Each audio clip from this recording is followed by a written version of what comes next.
আমার সাহাবীরা শুনে রেখে দাও, জেনে রেখে দাও, আমি রাসূলুল্লাহ যখন ওই প্রথম মেম্বারে পা দিলাম, আল্লাহ পাকের মালাইকা ফেরেশতা চলে এলো।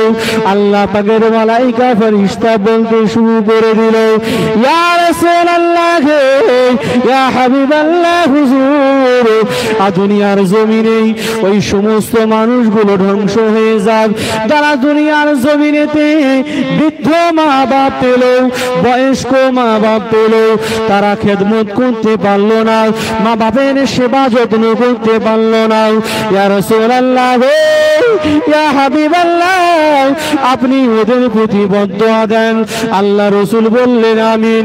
আবার আল্লাহ পাকের মালাইকা ফেরেশতা বলেছিলেন, ইয়া রাসূলুল্লাহ, ইয়া হাবিবাল্লাহ, আমরা জানিয়ে দিলাম, আল্লাহ পাক এই মুহূর্তে ঘোষণা করে দিল, যারা দুনিয়ার জমিনে পবিত্র রমজান মাস পেল, রমজান মাস পাওয়ার পরে তারা রোজা রাখতে পারলো না, ওই মানুষগুলো দুনিয়ার জমিনেতে বরবাদ হয়ে যাক, দুনিয়ার জমিনে ধ্বংস হয়ে যাক।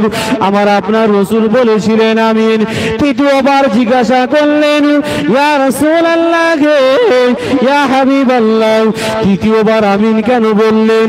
আল্লাহ পাকের রাসূল জানিয়ে দিলেন, ও আমার সাহাবীরা শুনে রেখে দাও, আল্লাহ পাকের ফেরেশতা জানিয়ে দিলেন, ইয়া রাসূলুল্লাহ, আপনি ওই সমস্ত মানুষদেরকে জানিয়ে দিন যারা আপনার নাম শুনলো, আপনার নাম শোনার পরে যারা দুনিয়াতে দরুদ পড়লো না, আপনার প্রতি দরুদ পেশ করলো না, ওই মানুষগুলো দুনিয়ার জমিনেতে বরবাদ হয়ে যাক, ধ্বংস হয়ে যাক। আমার আপনার রাসূল বলেছিলেন আমিন। ও ভাইজানেরা, আমার বলার উদ্দেশ্য হলো একটাই, আল্লাহ রাসূল আল্লাহর হাবিব তিনবার আমিন বলার কারণ হলো, এক নম্বরে আল্লাহ পাকের ফেরেশতারা বলেছিলেন, দুনিয়ার জমিনেতে যারা রমজান মাস পাবে অতএব রোজা রাখবে না, রোজা না রেখে দুনিয়াতে আরাম বিলাসাতে তারা মগ্ন হয়ে যাবে, দুনিয়াতে ভোগ বিলাস করবে, আল্লাহর হুকুম মানবে না, রাসূলের তরিকা মেনে চলবে না, আল্লাহর হুকুম মেনে চলবে না, তাদের জিন্দেগীর গুনাহগুলোকে মাফ করাতে পারবে না। ইয়া রাসূলুল্লাহ, ইয়া হাবিবাল্লাহ, হুজুর ওই সমস্ত মানুষগুলো দুনিয়ার জমিন থেকে ওরা যেন বরবাদ হয়ে যায়। আমাদের সামনে খুবই দামি একটা কিমতি একটা মাস, যার নাম হলো রমজানুল মুবারক, রমজান মাস। তো আমাকে আপনাকে একটা জিনিস বোঝা দরকার যে 12 মাসের মধ্যে আল্লাহ পাক একটা মাস উম্মতি মুহাম্মাদীকে দান করলেন কেন? জানার দরকার আছে কিনা? কি কারণে আপনি একটা মাস রোজা রাখবেন? কেন আপনি রোজা রাখবেন? কি কারণে, কিসের ভিত্তিতে? আমি শুধু একটাই আপনাদেরকে বলবো, আপনি রোজা রাখবেন এই উদ্দেশ্য করে আল্লাহ পাকের জান্নাত পাওয়ার জন্য। জোরে বলুন। আর সব থেকে বড় কথা, রমজান মাস হলো এমন একটা মাস, আমরা সারা জীবন যা গুনাহ করেছি সারা বছর ধরে, আল্লাহ পাক এই পবিত্র রমজান মাসে আমাদের সমস্ত গুনাহগুলোকে জ্বলিয়ে পুড়িয়ে ছারখার করে দেয়। জোরে বলুন। আস-সাওমু জুন্নাহ, রোজা ঢাল হে, রোজা একটা ঢাল স্বরূপ। কি ঢাল?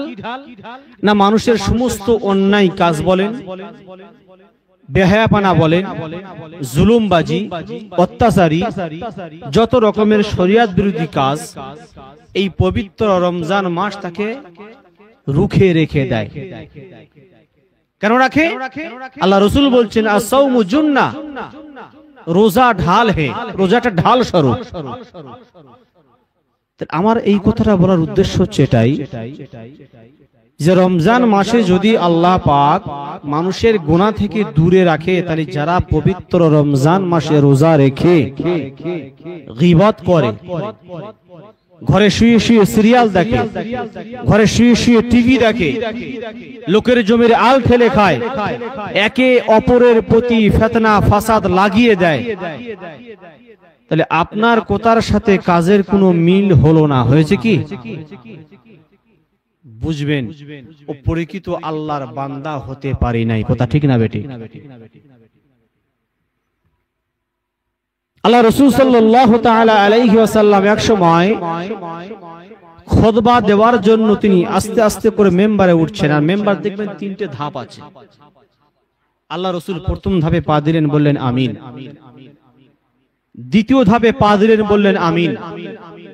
তৃতীয় ধাপে পা দেওয়ার পরে বললেন আমিন। সাহাবায়ে কেরামরা প্রশ্ন করলেন, ইয়া রাসূলুল্লাহ, ইয়া হাবিবাল্লাহ, এমন দৃশ্য তো আমরা কখনো দেখি নাই, আপনি তিনটে ধাপে পা দেওয়ার পরে পরে আপনি আমিন বললেন কি কারণে? আমার ভাইজানেরা, একটু গভীর মনোযোগ দিয়ে শুনে রেখে দিন বাবা। আল্লাহর নবী, আল্লাহর হাবিব, দো জাহানের বাদশা হাবিবুল্লাহ জনাবে মুহাম্মদ রাসূলুল্লাহ সাল্লাল্লাহু তাআলা আলাইহি ওয়াসাল্লাম প্রথম ধাপে যখন পা দিলেন, আল্লাহ রাসূল আমিন বললেন। দ্বিতীয় ধাপে যখন পা দিলেন, আল্লাহ রাসূল আমিন বললেন। তৃতীয় ধাপে যখন পা লাগালেন, আল্লাহ রাসূল আবার আমিন বললেন। সাহাবায়ে কেরামরা প্রশ্ন করেছিলেন, ইয়া রাসূলুল্লাহ, ইয়া হাবিবাল্লাহ, কি কারণে আপনি তিনবার আমিন বললেন? এর উদ্দেশ্যটা কি? এর কারণটা কি? আল্লাহর নবী, আল্লাহর হাবিব জানিয়ে দিলেন, ও আমার সাহাবীরা শুনে রেখে দাও, জেনে রেখে দাও, আমি রাসূলুল্লাহ যখন ওই প্রথম মেম্বারে পা দিলাম, আল্লাহ পাকের মালাইকা ফেরেশতা চলে এলো। আল্লাহ পাকের মালাইকা ফেরেশতা বলতে শুরু করে দিল, ইয়া রাসূলুল্লাহ, ইয়া হাবিবাল্লাহ, হুজুর, দুনিয়ার জমিনে ওই সমস্ত মানুষগুলো ধ্বংস হয়ে যাক যারা দুনিয়ার জমিনেতে বৃদ্ধ মা বাপ পেল, বয়স্ক মা বাপ পেল, তারা খেদমত করতে পারলো না, মা বাপের সেবা যত্ন করতে পারলো না। ইয়া রাসূলুল্লাহ, ইয়া হাবিবাল্লাহ, আপনি ওদের প্রতি বদদোয়া দেন। আল্লাহ রাসূল বললেন আমিন। আবার আল্লাহ পাকের মালাইকা ফেরেশতা বলেছিলেন, ইয়া রাসূলুল্লাহ, ইয়া হাবিবাল্লাহ, আমরা জানিয়ে দিলাম, আল্লাহ পাক এই মুহূর্তে ঘোষণা করে দিল, যারা দুনিয়ার জমিনে পবিত্র রমজান মাস পেল, রমজান মাস পাওয়ার পরে তারা রোজা রাখতে পারলো না, ওই মানুষগুলো দুনিয়ার জমিনেতে বরবাদ হয়ে যাক, দুনিয়ার জমিনে ধ্বংস হয়ে যাক। আমার আপনার রাসূল বলেছিলেন আমিন। তৃতীয়বার জিজ্ঞাসা করলেন, ইয়া রাসূলুল্লাহ, ইয়া হাবিবাল্লাহ, তৃতীয়বার আমিন কেন বললেন? আল্লাহ পাকের রাসূল জানিয়ে দিলেন, ও আমার সাহাবীরা শুনে রেখে দাও, আল্লাহ পাকের ফেরেশতা জানিয়ে দিলেন, ইয়া রাসূলুল্লাহ, আপনি ওই সমস্ত মানুষদেরকে জানিয়ে দিন যারা আপনার নাম শুনলো, আপনার নাম শোনার পরে যারা দুনিয়াতে দরুদ পড়লো না, আপনার প্রতি দরুদ পেশ করলো না, ওই মানুষগুলো দুনিয়ার জমিনেতে বরবাদ হয়ে যাক, ধ্বংস হয়ে যাক। আমার আপনার রাসূল বলেছিলেন আমিন। ও ভাইজানেরা, আমার বলার উদ্দেশ্য হলো একটাই, আল্লাহ রাসূল, আল্লাহর হাবিব তিনবার আমিন বলার কারণ হলো, এক নম্বরে আল্লাহ পাকের ফেরেশতারা বলেছিলেন, দুনিয়ার জমিনেতে যারা রমজান মাস পাবে অতএব রোজা রাখবে না, রোজা না রেখে দুনিয়াতে আরাম বিলাসাতে তারা মগ্ন হয়ে যাবে, দুনিয়াতে ভোগ বিলাস করবে, আল্লাহর হুকুম মানবে না, রাসূলের তরিকা মেনে চলবে না, আল্লাহর হুকুম মেনে চলবে না, তাদের জিন্দেগীর গুনাহগুলোকে মাফ করাতে পারবে না। ইয়া রাসূলুল্লাহ, ইয়া হাবিবাল্লাহ, হুজুর, ওই সমস্ত মানুষগুলো দুনিয়ার জমিন থেকে ওরা যেন বরবাদ হয়ে যায়। ও আমার সাহাবীরা, আমি এই জন্য করে আমিন বলেছিলাম। আমার এইটা বলার উদ্দেশ্য একটাই, আল্লাহ পাকের ফেরেশতা যখন বললেন যারা রমজান মাস পেল অথচ রোজা রাখলো না, নিজের গুনাহগুলোকে মাফ করাতে পারলো না, ইয়া রাসূলুল্লাহ, আল্লাহ পাকের আদেশ ওরা যেন দুনিয়ার জমিনে বরবাদ হয়ে যায়। আমার আপনার রাসূল ওই দোয়াতে বলেছিলেন আমিন। আশা করি আমার কথাটা বুঝতে পেরেছেন। এবারে আসুন, আমি আপনি যদি রোজা না রাখি, ফেরেশতারা যে দোয়া করেছিলেন ওই মানুষগুলো বরবাদ হয়ে যাক, ওই মানুষগুলো ধ্বংস হয়ে যাক, তার উত্তরে দোয়াতে আমার রাসূল বলেছিলেন আমিন। এবার ভাবুন, আমরা ধ্বংস হতে চাই না আল্লাহ পাকের পেয়ারা বান্দা হতে চাই? সকলে মিলে বলুন বাবু, আল্লাহ পাকের পেয়ারা বান্দা হতে চাই কিনা? আমরা সারাক্ষণ চিন্তা ভাবনা একটাই থাকবে যে আল্লাহকে কি করে খুশি করা যায়, ঠিক না বেঠিক? যে বান্দাটা আল্লাহকে খুশি করলো, আল্লাহ বলছে বান্দা নো প্রবলেম, নো টেনশন, কোনো চিন্তা করবি না। তুমি যখন আমাকে খুশি করেছো, আমার দায়িত্ব কিয়ামতে আমি আল্লাহ তোমাকে খুশি করবো। জোরে বলুন। আর যে শয়তানকে খুশি করবে, আল্লাহ বলছে বান্দা তুমি যে শয়তানকে খুশি করিয়েছো, আজকে এই কিয়ামতের ময়দানে তোমার সাথে আমার হিসাব নিকাশ হবে। জাররা জাররা পরিমাণ, শস্যের দানার পরিমাণ আল্লাহ আমার আপনার কাছে হিসাব নেবে। একটা জিনিস আমার আপনার বোঝা দরকার, দুনিয়ার জমিনে আল্লাহকে খুশি করব না শয়তানকে খুশি করব? কাকে? আমার কথা কারো রাগ হচ্ছে বাপ? রাগ করবেন না বাপ।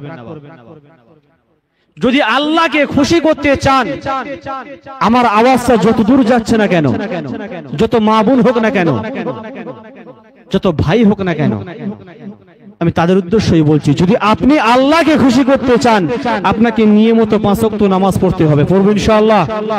চিৎকার মেরে বলুন ইনশাআল্লাহ। জামানার মুর্শিদ সুফি মুফতি আজান গায়সী রাহমাতুল্লাহ আলাইহি তিনি এই সর্বপ্রথমে ডাক দিয়েছেন বিনা কাজায় 5 ওয়াক্ত নামাজ আদায় করো। জোরে বলুন। এবার আমার আপনারা এখানে একটা জিনিস শিক্ষা নিতে হবে। সারা জীবন শুনে এসেছেন বিনা কাজায়, বিনা কাজায়, বিনা কাজায়। আসলে বিনা কাজাটা পেল কোথায়? কথা ঠিক বলছি না ভুল বলছি? আপনি শুনেছেন তো যে সারা জীবন শুনে আসছি বিনা কাজায় 5 ওয়াক্ত নামাজ পড়ো, বিনা কাজায় 5 ওয়াক্ত নামাজ আদায় করো। জামানার মুর্শিদ আল্লামা সুফি মুফতি আজান গায়সী রাহমাতুল্লাহ আলাইহি তিনি কি বোকা মানুষ ছিলেন যে বিনা কাজায় কথাটা বললেন? তার কোনো মেন্টালি সেন্স ছিল না।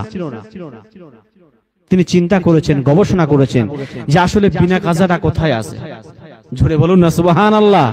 ও ভাইজানেরা, ও জওয়ানেরা, ও আমার যুবকেরা, একটু গভীর মনোযোগ দিয়ে শুনে রেখে দিন।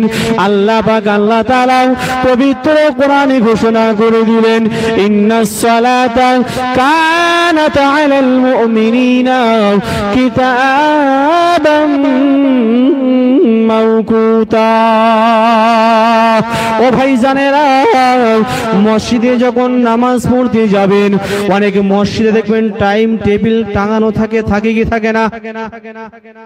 আপনাদের এখানে কি বলতে পারবো না, আমাদের 24 ঘন্টা বলছি, দেখবেন এটা নামাজের সূচিপত্র টাঙানো থাকে, টাইম টেবিল, যে জোহরের নামাজ আজান এত সময়, নামাজ অত সময়। ও ভাইজানেরা, একটু গভীর মনোযোগ দিয়ে শুনে রেখে দিন বাবা। সর্বপ্রথমে দেখবেন একটা পবিত্র কোরআনের আয়াত তোলা আছে। ও ভাইজানেরা, ওই আয়াতটাও অন্য কোন আয়াত নয়, ওই আয়াত যা হলো পবিত্র আল কোরআন। ও ভাইজানেরা, আমার বলার উদ্দেশ্য হলো এটাই, আজীবন শুনে এসেছেন বিনা কাজায় 5 ওয়াক্ত নামাজ। আসলে বিনা কাজা 5 ওয়াক্ত নামাজ কোথা থেকে এলো?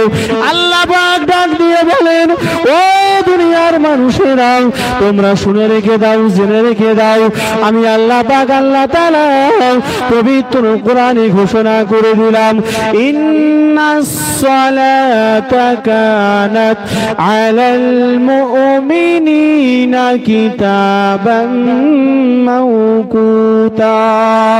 ও ভাইজানেরা, আল্লাহ পাক পবিত্র কোরআনে বলেন, নিশ্চয়ই আমি আল্লাহ পাক আল্লাহ তাআলা ওই মুসলমানদের উপরে নির্দিষ্ট সময়ে 5 ওয়াক্ত নামাজকে আমি আল্লাহ ফরজ করে দিয়েছি। নির্দিষ্ট সময় বলতে কি, নির্ধারিত সময় বলতে কি বোঝায়? নির্ধারিত সময় মানে হলো এটাই যে আপনাকে যোহরের নামাজ, ধরেন আপনাদের এখানে একটাই জামাত, তাহলে যোহরের নামাজটা আপনাকে যোহরের সময় আদায় করতে হবে, আসরের নামাজ আসরের সময় আদায় করতে হবে, মাগরিবের নামাজ মাগরিবের সময় আদায় করতে হবে। এর নাম হলো নিয়মিত নির্ধারিত সময়ে আমি আল্লাহ মুসলমানদের উপরে 5 ওয়াক্ত নামাজ ফরজ করেছি। জোরে বলুন, একটু জোরে হবে না সুবহানাল্লাহ? জামানার মুর্শিদ ডাক দিয়েছেন বিনা কাজায়। এই বিনা কাজা আর নির্দিষ্ট সময় বলতে দুটি কিন্তু এক। জোরে বলুন। যে কথা আমি আপনাদেরকে বোঝাতে যাচ্ছিলাম যে আমরা যারা আল্লাহকে খুশি করতে চাই,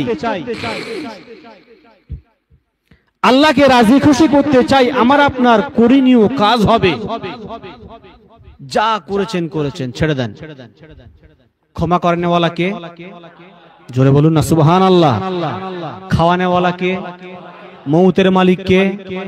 হায়াতের মালিক কে? আল্লাহ বলছে বান্দা তোমার সব জিনিসের মালিক হলাম আমি আল্লাহ, আমার কাছে একবার চাও, তওবা করো, আমি আল্লাহ তোমার সব গুনাহ মাফ করে দেব। আল্লাহ কত মেহেরবান, আল্লাহ কত বেনিয়াজ। একটা মানুষের কাছে যদি অন্যায় করি, ভালো করে বুঝুন কথাগুলো আমার, আপনি কেন নামাজ পড়বেন, কেন আল্লাহর হুকুম মেনে চলবেন, আল্লাহকে রাজি খুশি করবেন কেন? বাপ, আজকে তো দুনিয়ার জমিনে 3 বেলা সুন্দর সুন্দর পোশাক পরতে পাচ্ছি কিনা, 3 বেলা সুন্দর সুন্দর খাদ্য আমাদের সামনে আসছে কিনা? মনে করবেন চাকরি করছি, মাঠে খাটছি, ব্যবসা করছি, তাই খাওয়া হচ্ছে। দেওয়ার মালিক কে? আল্লাহ যদি না দেয় আপনি পাবেন কোথায়? মনে করবেন গায়ে শক্তি আছে, আমার যোগ্যতা, আমি চাকরি পেয়েছি, ব্যবসা করি, কাজকর্ম করি, সেই জন্য করে আমার খাওয়া হয়। এই মানসিকতাটা যার মধ্যে থাকবে তার ঈমান চলে যাবে।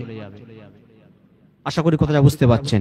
এই মানসিকতাটা যার মধ্যে আসবে, ধারণা হবে, আপনি মনে মনে করবেন ধারণা করছে আল্লাহ কি জানবে, অতটা সোজা নয় বাপ। আল্লাহ পাক পবিত্র কোরআনে বলছেন, বান্দা তুমি মনে মনে যেটা উপলব্ধ করবে, যেটা ভাববে, আমি আল্লাহ ওর খবরও রাখি। জোরে বলুন আমার ভাইরা। তাহলে আপনি কেন আল্লাহকে খুশি করবেন, কি কারণে করবেন, কি জন্য করবেন? প্রথমেই বলেছি অন্য কোনো উদ্দেশ্য আমার আপনার নয়, উদ্দেশ্য একমাত্র রবকে রাজি করনে वाला ও जिसको जन्नत मिल जाता है। জোরে বলুন, रब को राजी करने वाला अल्लाह उसको जन्नत में दाखिल करेगा। জোরে বলুন। আর যে শয়তানকে না খুশি করবে সে জাহান্নামে চলে যাবে। তাহলে আমি যদি কোন একটা মানুষের কাছে অপরাধ করি, ওই মানুষের কাছে নয় ছোট হতে হবে, না হয় পায়ে ধরতে হবে, না হয় কান্নাকাটি করতে হবে, না হয় অনেক কাকুতি মিনতি করতে হবে। কথা ভুল বললাম না ঠিক বললাম? এবার সে মাফ করতেও পারে, নাও করতে পারে, ঠিক কিনা? ও ভাই জানেরা, একটু গভীর মনোযোগ দিয়ে শুনে রেখে দিন। আল্লাহ পাক ডাক দিয়ে বলেন, ও দুনিয়ার মানুষেরা শুনে রেখে দাও, আমি আল্লাহ এমন একটা রহমান, এমন একটা রহিম। বান্দা দুনিয়ার জমিনে তুমি কারো কাছে যদি ভুল করো, কারো কাছে যদি অপরাধ করো, ওই মানুষের কাছে কাকুতি মিনতি করা লাগবে, ওই মানুষটার কাছে কত বিনয় করতে হবে। আল্লাহ বলে বান্দারে, ওই মানুষের মতো স্বার্থপরের মতো আমি আল্লাহ তোকে ভালোবাসি না রে বান্দা। আমি আল্লাহ পাক এতটাই তোকে ভালোবাসি, ভালোবাসা এতটাই আছে বান্দা, দুনিয়ার মানুষের কাছে বান্দা তুমি রোনাজারি না করে, মানুষের কাছে তুমি শেয়ার না করে, বান্দা আমার কাছে যদি ওই গুনার দিকে বান্দা তুমি অগ্রসর হয়ে খালিস অন্তর থেকে যদি একটা বার তওবা শরীফ করো, আমি আল্লাহ আমার কাছে এক ফোঁটা চোখের পানি গেল, বান্দা তোমার যদি কান্না যদি না আসে, বান্দা কান্নার অভিনয় করো রে বান্দা, আমি আল্লাহ পাক আল্লাহ তাআলা তোমার গুনাহগুলোকে আমি আল্লাহ পাক মাফ করে দিই। আমার ভাইরা, আল্লাহ এতটাই দয়ালু, এতটা করুণাময় আল্লাহ পাক। এরপরেও যদি আমরা সেই আল্লাহমুখী যদি না হই, আল্লাহ আমাদের ছাড়বে? জোরে বলুন, ছাড়বে? যখন আল্লাহ পাক আমাদেরকে বানাবার জন্য সিদ্ধান্ত নিয়ে নিয়েছিলেন যে আদম সন্তান আমি দুনিয়ার জমিনে পাঠাবো, একজন বলুন তো বাধা দিয়েছিল কে?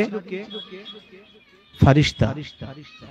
ও রব্বুল আলামিন, আমরা তো যথেষ্ট পরিমাণ আপনার ইবাদত করছি, আপনার উপাসনা করছি, আপনি আদম সন্তানদেরকে বানাবেন, ওরা দুনিয়াতে গিয়ে ঝগড়া করবে, ফিতনা ফাসাদ করবে, দুনিয়াতে মারামারি কাটাকাটি হানাহানি তোরা মশগুল হয়ে যাবে। আল্লাহ, আমরা যা ইবাদত করছি আপনি কি এতে সন্তুষ্ট নন? আল্লাহ পাক একটা কথা বলেছিলেন, আমার ফারিস্তা আমি যা জানি তোমরা তা জানো না। জোরে বলুন না সুবহানাল্লাহ। একটা কথা গোদা বাংলায় ভালো করে বুঝুন। তাহলে আমাদের পাঠানোর জন্য আল্লাহ পাক যে সিদ্ধান্ত নিয়েছেন, বাধা দিয়েছিলেন কারা? ফারিস্তারা। আল্লাহ বানাবেন না, ওরা দুনিয়াতে গিয়ে আপনার হুকুম মানবে না, আপনার রাসূলের নাফরমানি করবে। আল্লাহ আপনি ওদেরকে পাঠাবেন না। আল্লাহ কখন আমাদের প্রতি সবচেয়ে বেশি খুশি হন শোনেন। আল্লাহ পাক বলেন, ফারিস্তা আমি যা জানি তোমরা তা জানো না, অতএব আমি যেটা সিদ্ধান্ত নিয়ে নিয়েছি আমি আদম সন্তানকে বানাবো। জোরে বলুন না সুবহানাল্লাহ। এই যে পবিত্র রমজান মাস আসতেছে, বলেন তো পৃথিবীর সমস্ত ইবাদত, আপনার টাকা আছে আপনি লোক দেখিয়ে হজ করতে পারবেন, উদাহরণ সহ বোঝেন ভালো করে। আপনার টাকা আছে কোটি কোটি টাকা, আপনি লোক দেখানোর জন্য 10-20টা গাড়ি করে গ্রামের লোককে নিয়ে গিয়ে আপনি হজ করতে পারবেন, এটা লোক দেখানো হতে পারে। আপনি লাখ লাখ টাকা দান করবেন, এটাও লোক দেখানো হতে পারে। আপনি 5 রাকাতের 10 রাকাতের বা 20 রাকাতের জায়গায় আপনি 100 রাকাত করবেন, এটাও লোক দেখানো হতে পারে। আমার আল্লাহ বলে, বান্দা রোজা হলো এমন একটা রোজা, এটা লোক দেখানোর জন্য নয়। আমার যে বান্দা রোজা রাখে একমাত্র আমাকে রাজি এবং খুশি করার জন্য রাখে। জোরে বলুন। যদি বলেন কেমন করে প্রমাণ দেন, তাও দিয়ে দিচ্ছি।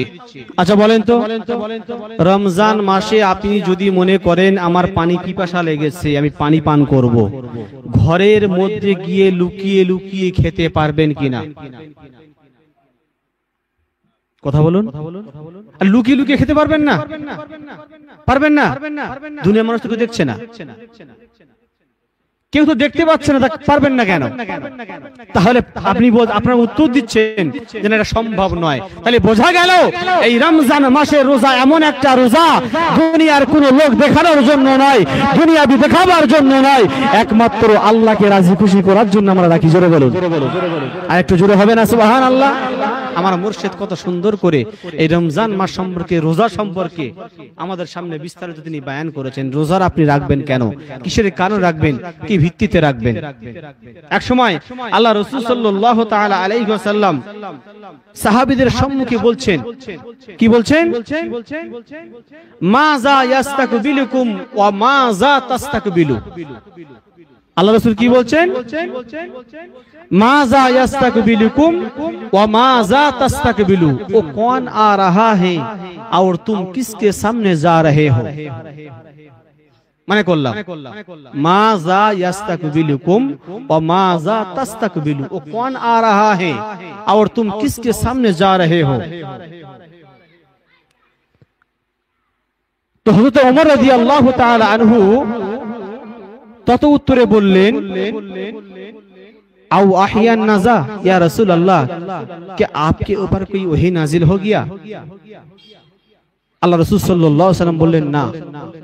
আবার জিজ্ঞাসা করলেন, आदुन हज़र या रसूल अल्लाह, क्या कोई दुश्मन हम पर हमला कर रहे हैं?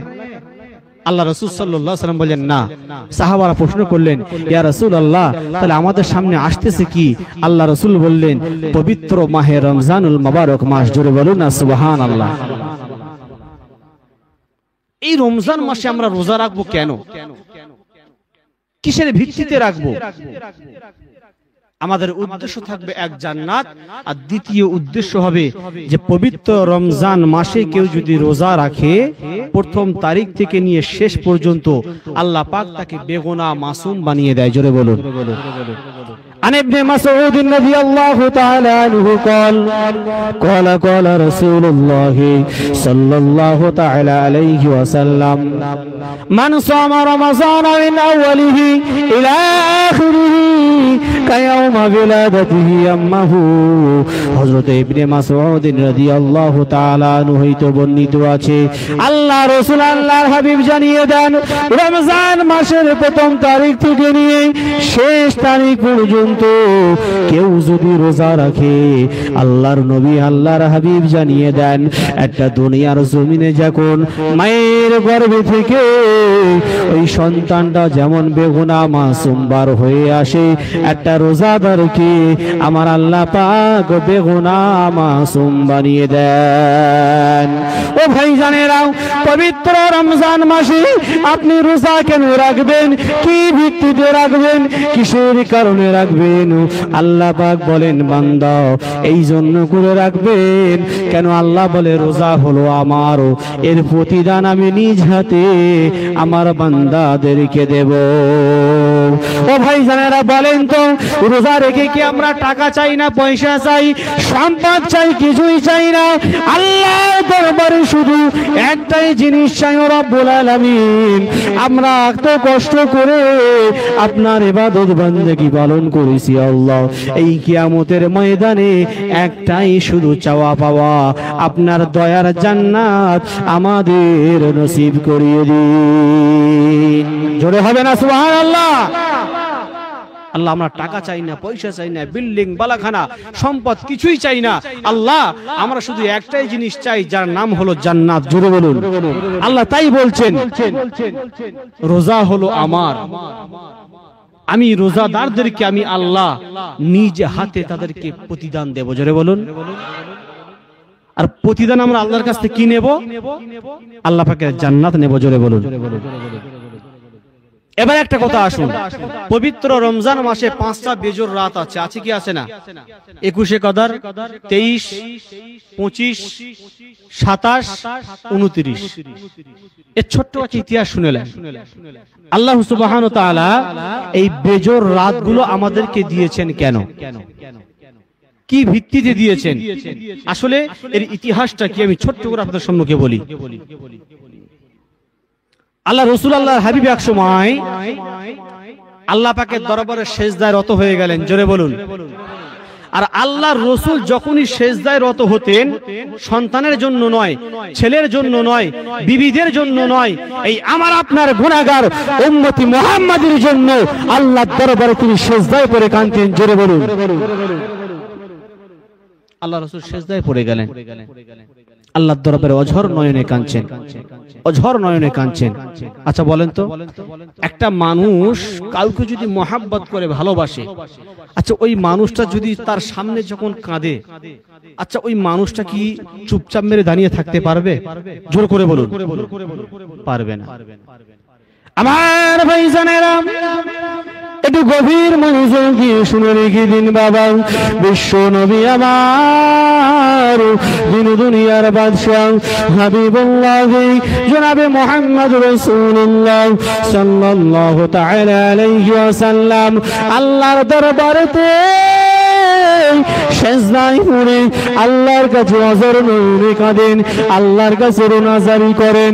আল্লাহ পাক আল্লাহ তাআলা ডাক দিয়ে বলেন, এই আমার বন্ধু রোনাজারি করো না, রোনাজারি করো না। কেন কেন কেন? আমি আল্লাহ যদি তোমাকে না বানাতাম, আদমকে বানাতাম না। আপনার সুবহানাল্লাহ জোর দিয়ে আমি খুশি হয়ে যাচ্ছি। আরে জোরে বলুন না সুবহানাল্লাহ। আল্লাহ বলছেন কি, এই আমার রাসূল, আমি যদি আপনাকে দুনিয়াতে না পাঠাতাম, আদম কোথাকার কি আমি আদমকে বানাতাম না। জোরে বলুন। ও ভাইজানেরা একটু গভীর মনোযোগ দিয়ে শুনে রেখে দিন।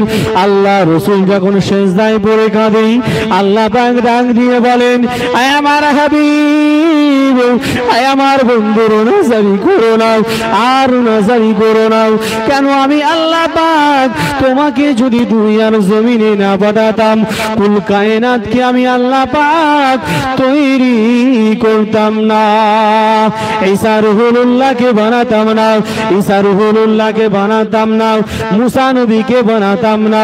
মোট কথা হলো, ও আমার বন্ধু, আমার হাবিব, আপনাকে যদি দুনিয়াতে না বাড়াতাম, আসমান তারকা মণ্ডলী কিছুই বানাতাম না।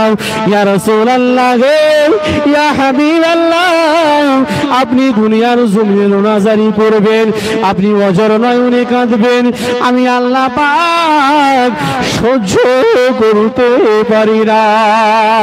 ইয়া রাসূলুল্লাহ, আপনি মাথা তুলুন, মাথা তুলুন, আর রোনাজারি করবেন না, আর কান্দন করবেন না। কি আপনার মনের চাহিদা, কি আপনার ইচ্ছা, আমি আল্লাহর কাছে বলো।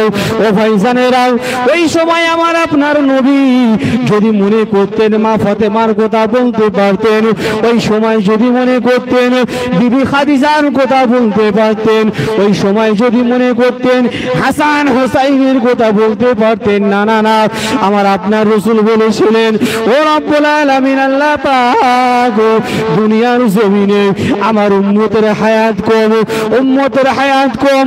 অন্যান্য নবীদের জামানায় কারো হায়াত ছিল 500 বছর, কারো হায়াত ছিল 1000 বছর, কারো হায়াত ছিল 900 বছর।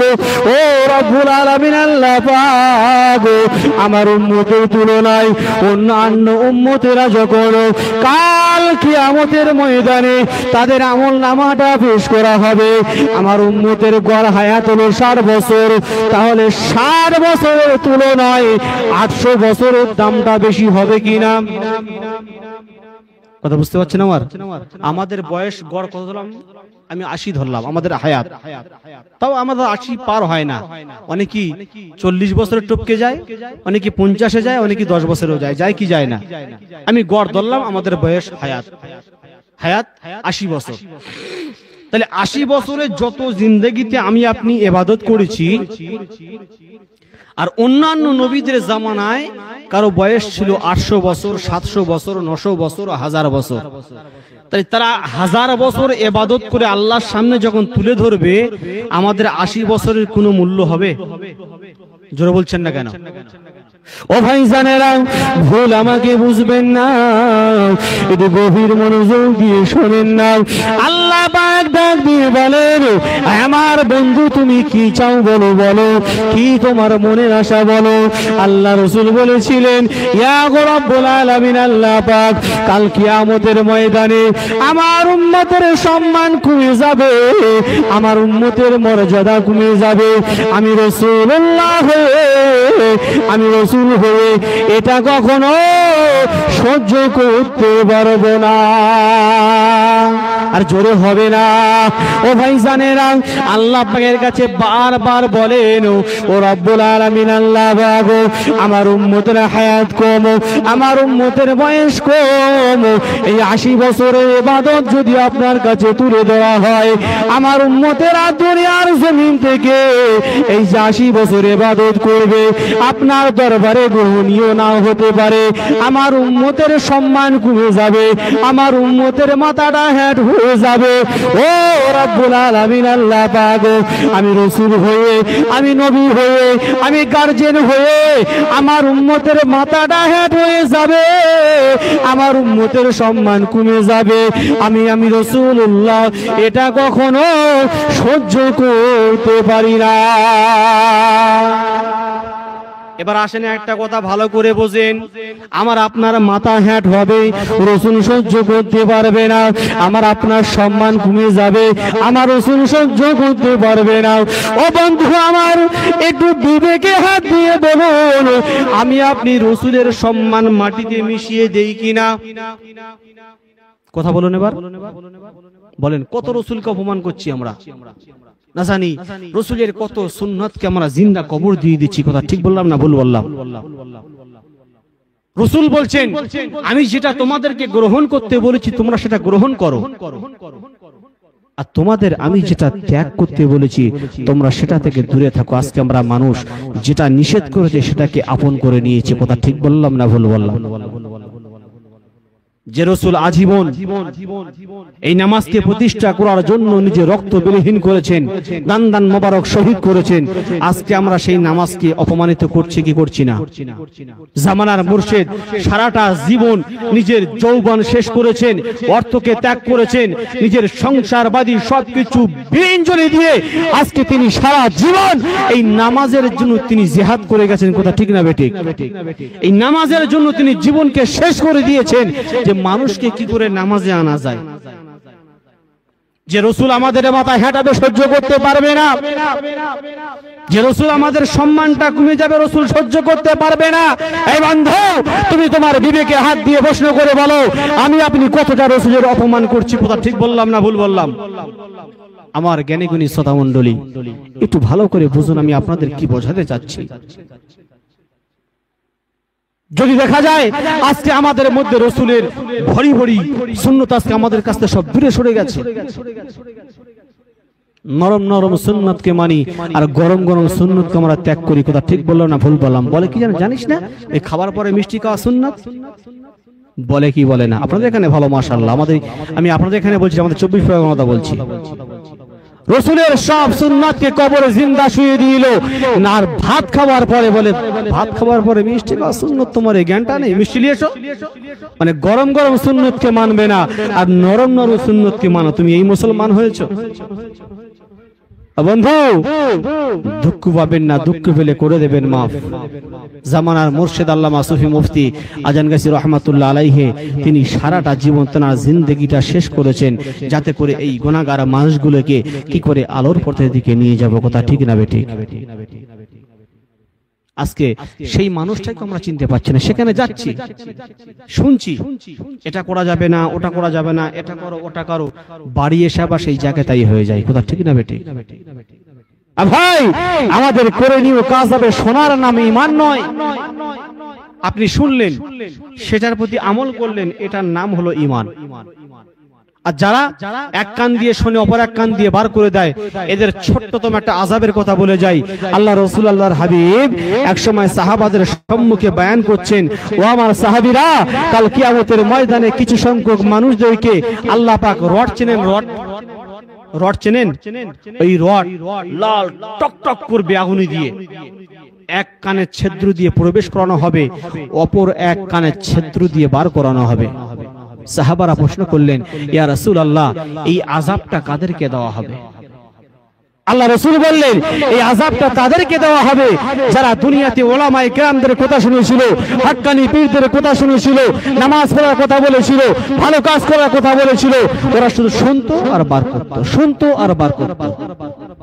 আজকে এই দর্দনাক আযাবটা তাদেরকে দেওয়া হবে। কি দেবে?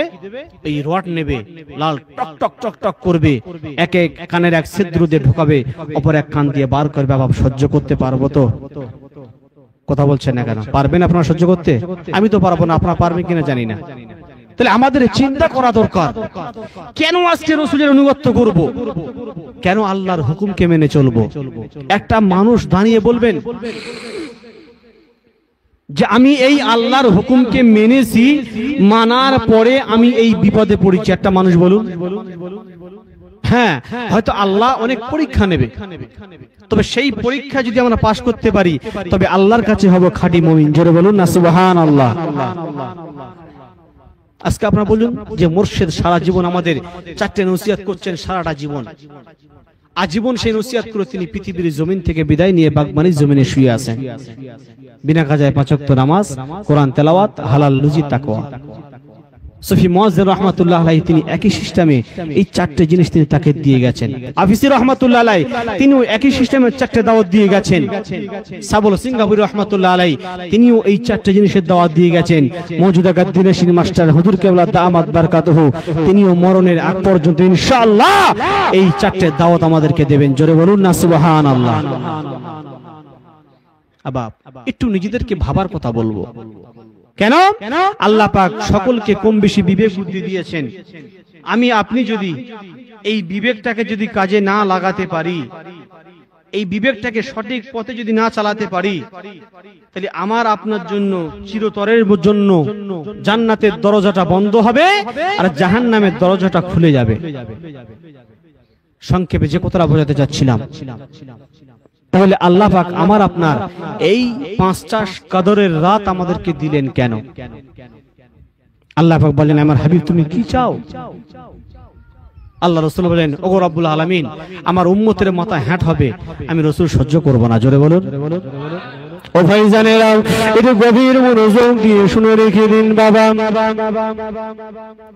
আল্লাহ পাক আল্লাহ তাআলা পবিত্র কোরআনে ঘোষণা করে দিয়েছেন, আল্লাহ পাক বলে, আমার হাবিব যাও যাও চলে যাও, তোমার উম্মত উম্মতানিরা যদি আমি 5টা রাত দেব, এই 5টা রাতে যদি তোমার উম্মত উম্মতানিরা যদি ইবাদত করতে পারে, ওই সবে কদরের রাত যদি পেয়ে যায়, আমি আল্লাহ পাক জানিয়ে দিলাম, ওই একটা রাতের বিনিময়ে আমি আল্লাহ পাক 1000 মাসের অপেক্ষায় তোমার বান্দা ও তোমার উম্মত উম্মতানিদের আমলনামাতে আমি আল্লাহ পাক সওয়াব লিখে দেব।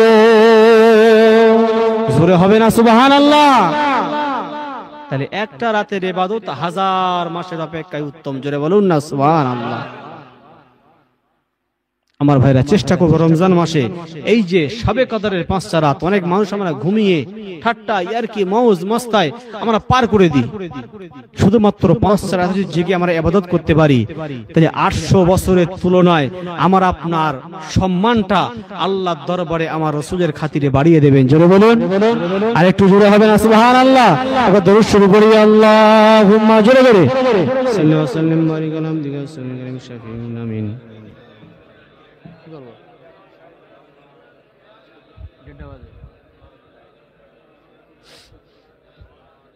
كما صليت وسلمت وباركت على سيدنا إبراهيم وعلى آل سيدنا إبراهيم إنك حميد مجيد। আর দুই একটা কথা বলে ছেড়ে দেব ইনশাআল্লাহ, শুনবেন তো নাকি? আচ্ছা, দেখবেন সমাজে এমন কিছু মানুষ পাওয়া যায়, রমজান মাসে রোজা রাখলে আমাদের মুখটা একটু দুর্গন্ধ হয় কিনা। মানে কথা বলার অনেক ছিল ভাই, কিন্তু টাইম সমীক্ষায় বলতে পারবো না। দেখবেন রমজান মাসে আমাদের মুখ থেকে একটু সামান্য হলে দুর্গন্ধ বার হয়, হয় কি হয় না? দেখবেন অনেক পণ্ডিত মানুষ আছে, তোর মুখ থেকে দুর্গন্ধ বার হচ্ছে, বলে কি বলে না? আমাদের 24 পরগনা বলে, এখানে বলে কি আমি জানি না। ও ভাইজানেরা, ভুল আমাকে বুঝবেন না, একটু গভীর মনোযোগ দিয়ে শুনুন না। আল্লাহ পাক ডাক দিয়ে বলেন, ও দুনিয়ার মানুষেরা, তোমরা শুনে রেখে দাও, জেনে রেখে দাও, আমি আল্লাহ পাক জানিয়ে দিলাম, তোমার ওই মুখের দুর্গন্ধটা আমি আল্লাহ আমার কাছে মিষ্টি আম্বারের চাইতে আরো বেশি বেশি সুগন্ধিত। আল্লাহ যদি বলে, বান্দারে তোর মুখের দুর্গন্ধ আমি আল্লাহ আমার কাছে সুগন্ধ, ওরে হতভাগা বান্দা, তুমি কি করে বলো তোর মুখটা গন্ধ কয়? কথা বুঝতে পারছেন? আল্লাহ পাক বলছেন, বান্দা তোমার মুখের দুর্গন্ধটা আমার কাছে সুগন্ধ মিষ্টি আম্বারের থেকেও, আর আমি আপনি কি করে বলি তোর মুখ থেকে দুর্গন্ধ বার হয়? ভাই, সেটা করে রমজান মাসে কিছু দামি দামি কথা যতগুলো বললাম মাথায় রাখবেন। আর সব থেকে বড় কথা, আমাদের এই জিহ্বাটাকে, জবানটাকে হেফাজত করব। কেন হেফাজত করব? দেখবেন রমজান মাসে খিদে অবস্থায় মানুষের রাগটা মনে হচ্ছে সবসময় বেড়ে থাকে, থাকে কি থাকে না? দেখবেন সামান্য কথায় মানুষ রেগে যায়, সামান্য কথায় মানুষ মানে কি আপনাদের কি বলা যায়, আমাদের ভাষা যেটা বলি, মানে ছিটকে বার হয়ে যায়। একটা সুন্দর খাতিরের মানুষ একটু কথায় আর কি মেরে বললো, রেগে গেল, এরকম হয় স্বাভাবিক। সেই জন্য করে আমার আপনার জবানটা পবিত্র রমজান মাসে সংযত রাখবো। কি সংযত রাখবো? ধরুন কেউ আমাকে গালি দিয়েছে, আপনি যদি উল্টে তাকে গালি দেন, ভালো হবে না খারাপ হবে? খারাপ হবে। গালি দিয়েছেন, চুপ, মান সামাতা নাজা, যে চুপ থাকলো সে নাজাত পেয়ে গেল। জোরে বলুন। গালি দিয়েছে, ওর বিচার কে করবে? আল্লাহ। এইটুকু মনে সান্ত্বনা দিয়ে, এইটুকুই আমি আপনাদেরকে বলে যাচ্ছি, আপনাকে যদি মারতেও আসে মাথাটা হ্যাট করবেন, আল্লাহর কাছে বিচার দেবেন, দেখবেন আল্লাহ আপনার রাগটাকে মাটিতে মিশিয়ে দেবে। জোরে বলুন না সুবহানাল্লাহ। আসলে এইরকম মানুষ আর পাওয়া যায় না। যদি কেউ আমাকে মারতে আসে তাকে উল্টে আমরা ধরে দিয়ে দিই কি দিই না? একটু মাথায় রাখুন, রমজান মাসে ঝগড়া, ফিতনা, ফাসাদ, গীবত, গিল্লা থেকে যদি আপনি বাঁচতে চান, গুনার কাছ থেকে বাঁচতে চান, সর্বপ্রথমে আপনি আপনার জবানটাকে সংযত রাখুন। আর কি করবেন? বেশি বেশি করে কোরআন তেলাওয়াত করবেন, বেশি বেশি করে দান খায়রাত করবেন, বেশি বেশি করে আপনি কোরআন তেলাওয়াত করবেন, বেশি বেশি করে নামাজ পড়বেন। কেন? রমজান মাসে আপনি আজকে যদি 1 টাকা দান করেন, আপনি 1 টাকা সওয়াব পাবেন। আর রমজান মাসে যদি আপনি 1 টাকা দান করেন, 70 টাকা সওয়াব পাবেন। জোরে বলুন, কোথায় 1 টাকা, কোথায় 70 টাকা? রমজান মাসে যদি আপনি একটা ফরজ আদায় করেন, আপনি একটা ফরজের বিনিময়ে 70 ফরজের সওয়াব পাবেন। জোরে বলুন। কোরআন তেলাওয়াত করবেন কেন? বেশি বেশি করে আপনি নামাজ পড়বেন কেন? এই কোরআন এবং নামাজ কাল কিয়ামতের ময়দানে আপনার জন্য সুপারিশ হয়ে দাঁড়াবে। জোরে বলুন না সুবহানাল্লাহ। আল্লাহ বলবে, গো রব্বুল আলামিন, ওই বান্দাটা সারা দিন না খেয়ে না দিয়ে কষ্ট করে মুখে থুতু উঠে গিয়েছে, আল্লাহ তেবু পাক কালামুল্লাহ শরীফ পড়েছে। জোরে বলুন। সেই জন্য করেই তো জামানার মুর্শিদ সুফি মুহাম্মদ রাহমাতুল্লাহ আলাইহি আমাদেরকে ওয়াজিফা নামক কাজটা দিয়েছেন। জোরে বলুন না সুবহানাল্লাহ। অনেক মানুষ আমরা আছি, কোরআন পড়তে পারি না, কি ভাব, ঠিক না বেঠিক? তাহলে এই সামান্য একটা ওয়াজিফা দিয়েছেন, যার মধ্যে আছে সূরা ফাতিহা, ইখলাস, ফালাক, নাস। তাহলে কোরআন পড়বেন আপনি, উদ্দেশ্য কি? এই কোরআন আমার আপনার জন্য সুপারিশ হয়ে যাবে। জোরে বলুন না সুবহানাল্লাহ। করবো তো নাকি ইনশাআল্লাহ? সকলে একসাথে বলি ইনশাআল্লাহ। আর একটু জোরে বলি ইনশাআল্লাহ। আল্লাহ পাক আমাদের প্রত্যেককে শোনার চাইতে, বুঝার চাইতে বেশি বেশি করে আমল করার তৌফিক দান করেন। সকলে বলুন, আর একটু জোরে বলবেন আল্লাহুম্মা আমিন। বিশেষ করে আমি আমার মা বোনদেরকে বলবো, মা, একটা পুরুষ মানুষের কাজ সব থেকে বেশি, যেমন জামাতে শরীক হওয়া, আপনাদের সে কাজ নেই। আপনারা শুধু 4টে কাজ করবেন। 5 ওয়াক্ত নামাজ পড়বেন, বছরে 1টা মাস রোজা রাখবেন, স্বামীর সেবা করবেন, স্বামীর মুখে তর্ক করবেন না, স্বামীর কথার উপরে কথা বলবেন না, স্বামী যাতে খুশি, আপনি খুশি হন, আল্লাহ আপনার প্রতি খুশি হবেন। জোরে বলুন। বছরে 1টা মাস রোজা রাখবেন, নিজের লজ্জাস্থানটাকে হেফাজত করবেন। এই 4টে কাজ যদি আমার কোনো বাড়ির মা বোনেরা মানতে পেরেছে, আল্লাহ পাক তাদের জন্য জান্নাতের 8টা দরজা খুলে দেবে। জোরে বলুন, আর একটু জোরে বলুন। আল্লাহ পাক আমাদের সকলকেই 5 ওয়াক্ত নামাজ, কোরআন তেলাওয়াত, হালাল রুজি এবং তাকওয়া আমরা মেনে যেন সকলেই চলতে পারি। আল্লাহ আমাদের সকলকে সেই তৌফিক দান করেন। সকলে বলি আল্লাহুম্মা আমিন। একটু জোরে বলি আল্লাহুম্মা আমিন। ওয়াখিরু দাওয়ানা আনিল হামদুলিল্লাহি রাব্বিল আলামিন। ধন্য আজ মোরা ধন্য, বাগমারি তোমারি জন্য।